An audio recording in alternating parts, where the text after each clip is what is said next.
It's pro wrestling. Some of you already know what it is. Knowledge. Nope, knowledge isn't here today. Just me, T.A.T.M.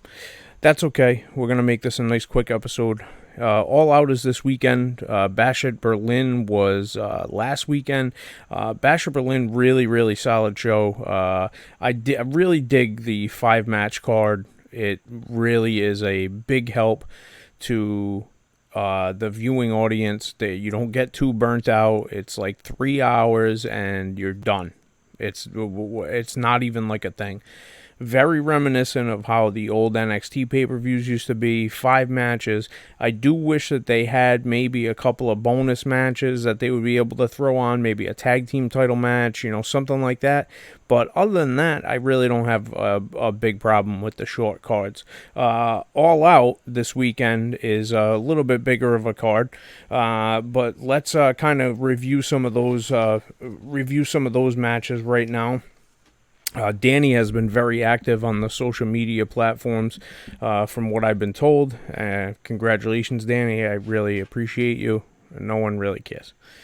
So let's talk about Swerve Hangman in the cage, because that is definitely one of the featured matches. I'm really looking forward to that. I think it's going to be a hell of a match. Hangman with a great promo this week, burning Swerve's childhood house down, supposedly. Pretty interesting. Really interesting stuff. I'm very curious to see what they're going to do with that match. Hopefully they put Hangman over, because I think that he could, use the win. But I would not be surprised if Swerve goes over in this match. Pac versus Ospreay for the international title. Also another intriguing match. It's going to be filled with high spots. I really like Pac. I really like Ospreay. I think that they're going to work extremely well together, but who the hell knows?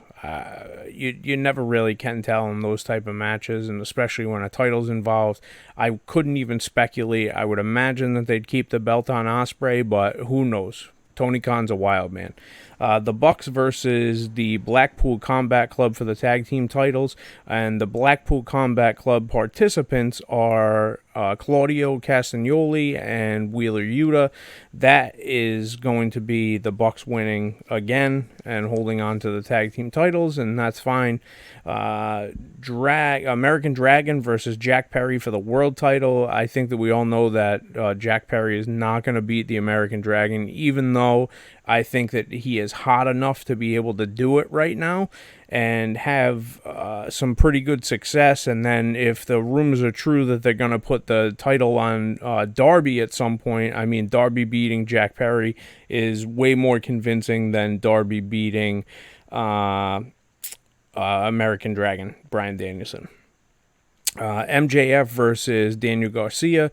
Really glad that they re-signed both these guys. I think that they are going to lead their company into the future, and I think it's going to be really interesting to see how this all develops with them. And I think this could be a rivalry that, starts now, and it could, be something that goes for years and years, or they could go the complete opposite way with it and team them up, which I think would be a travesty of justice. But I like MJF going over in this match. I don't think it's Danny Garcia's time just yet. He doesn't have the same amount of steam that MJF has, and MJF just lost the belt, so I would imagine that MJF's going to go over in this match. Willow versus Chris Statlander. I mean, this feud has been going on for so long, I don't even know what to make of it anymore. I truly don't. I think that Willow is going to go over in this match, and hopefully this will be the end of it and they can part ways and go work with other people, but who the hell knows? I don't even know if they know, to be quite honest with you.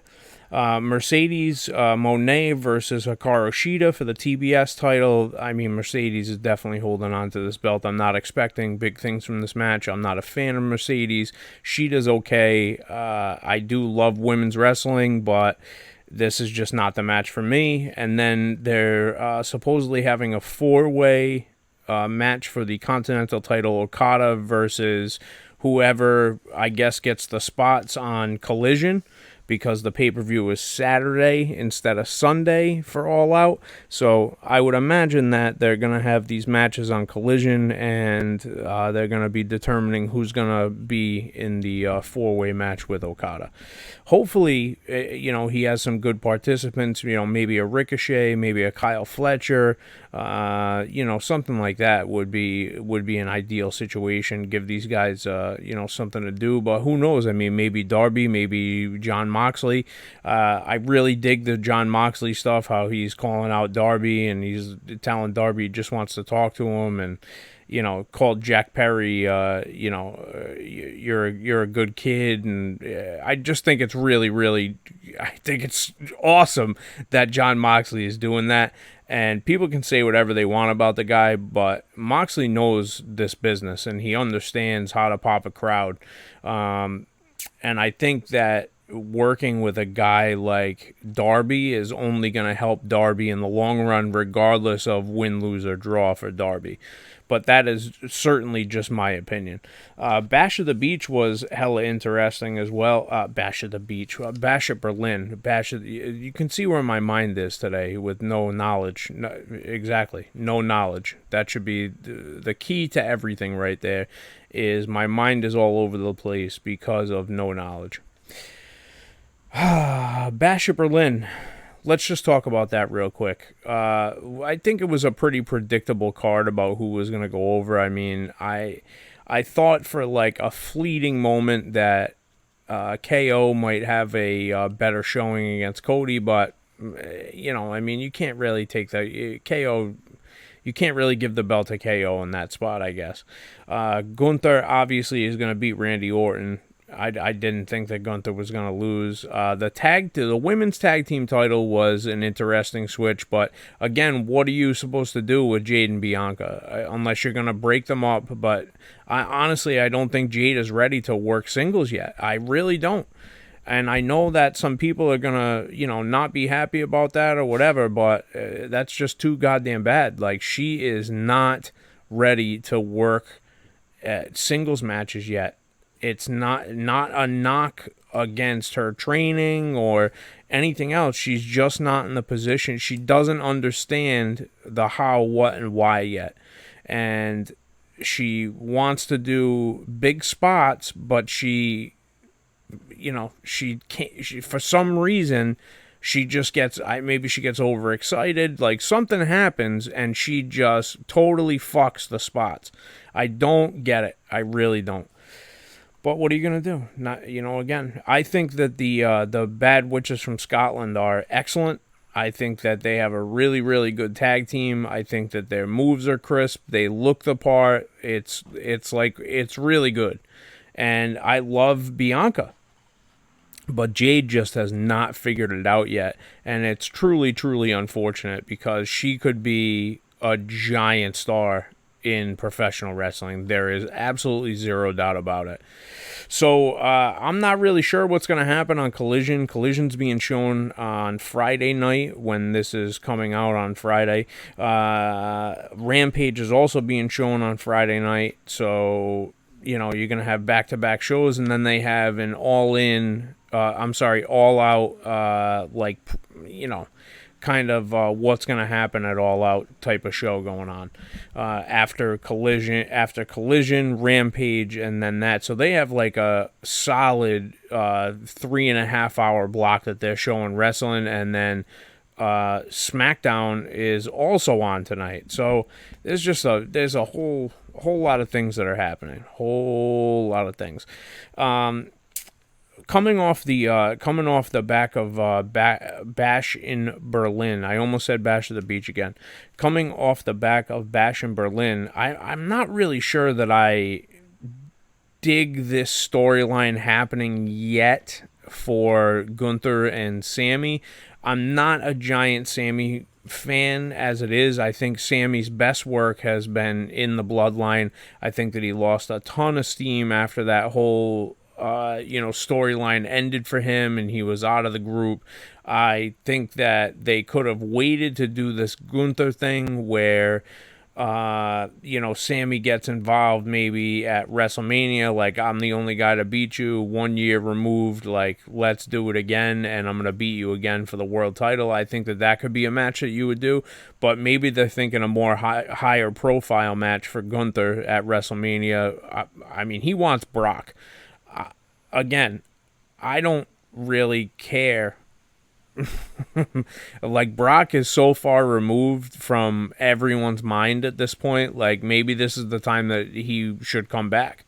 And I'm not saying nothing about whatever he's involved, like, legally, if he's being sued or, like, whatever the situation is. I don't think that he is, though. I don't think that he's involved in the situation legally.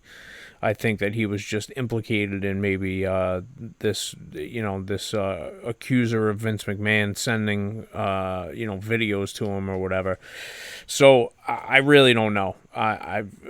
He was not named by Brock Lesnar. He was named as a former UFC fighter. So what are you going to do? I'm only speculating at this point. I mean, it could be Cain Velasquez for all we know. I mean, I don't think it is, but it could be Cain Velasquez for all we know. So I'm not really sure about how I feel about that. The World Heavyweight title, being, Sammy, Gunther, I think they just could have waited. I think that they could have brought it up and had a storyline leading into WrestleMania, maybe get some of that steam back for Sammy. But that's just my personal opinion. Also, not doing as many house shows now. They're doing more overseas dates. They're doing more, international house shows, which is really interesting. It makes me think that they're going to try to do, this global expansion of NXT again. I don't know how they're going to be able to do that, though, because nobody watched. I mean, I was like maybe one of 5 people that watched NXT UK on a regular basis. I mean, I did because I like that style of wrestling, but there wasn't a lot of people that were watching that. I can pretty much guarantee. And I don't know how much they were paying in production costs, but I would imagine that it's not a small amount of money to produce any show for WWE, much less something that's overseas and not in their regular markets. So, and then COVID hit and all that, so it is what it is. What are you going to do? But I'm very, very curious to see what they're going to do with this All Out pay-per-view on Saturday the 7th. I don't necessarily know. The card is, rather long again. So it's not going to be like a 3-hour show. It's not going to be, a Gilligan's Island.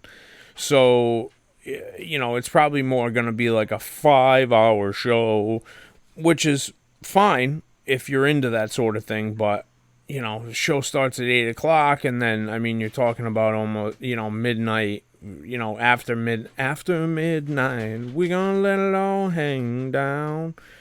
I don't know why I'm singing so much today. It's because knowledge isn't here. Again, lack of knowledge. So I'm really not too sure what they're going to do with some of these matches, I got to be honest. I mean, Swerve Hangman is pretty much a toss-up. Pac Ospreay, it looks like Ospreay is going to win that. The Bucks are definitely holding on to the tag team titles.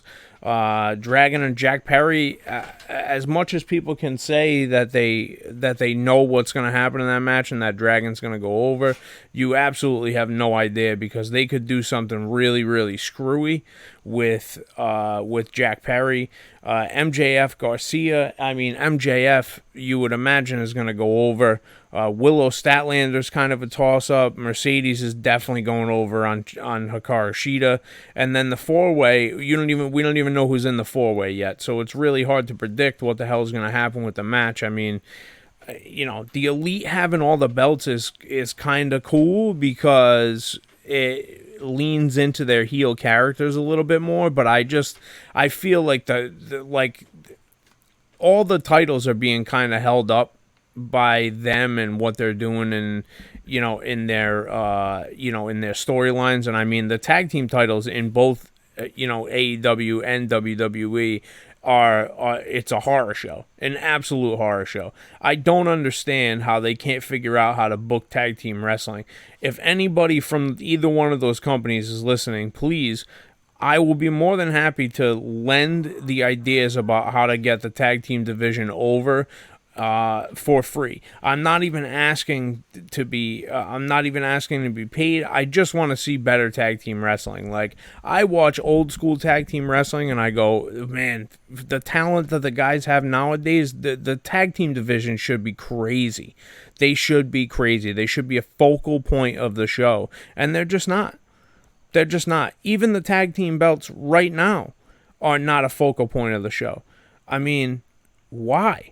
Why is it that the Bloodline is not defending the belts right now? Why are they not defending it on every single show? And even if you're not going to have them defend it on a PLE or a pay-per-view, then why don't you have them, defend it on television every week? It would make more sense for them to defend the thing on television every week against a litany of teams that they have. I mean, you have, Los Lotharios, you have the LWO guys that just Joaquin Wilde and the other guy that just came back. I mean, you have guys who can absolutely work.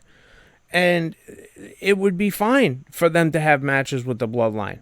It would be perfectly fine. I don't think anything would happen. I mean, the couple of teams that they do have that are pretty substantial, they don't really use. It doesn't make a lick of sense.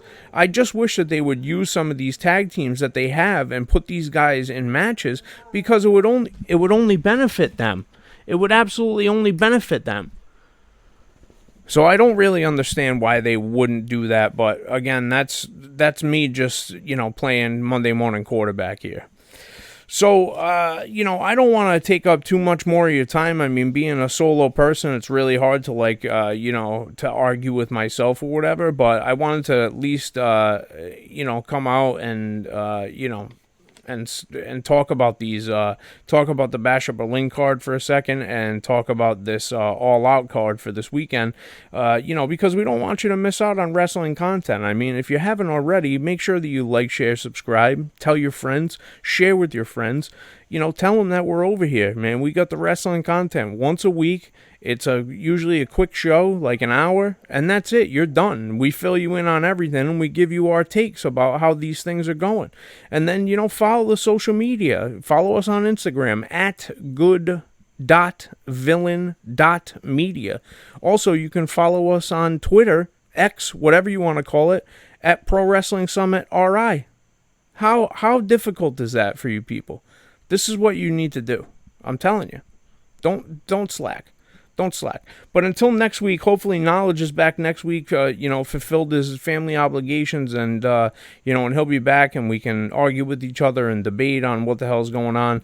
But until then, make sure that you guys stay safe, watch some wrestling, and we'll talk to you soon. Peace.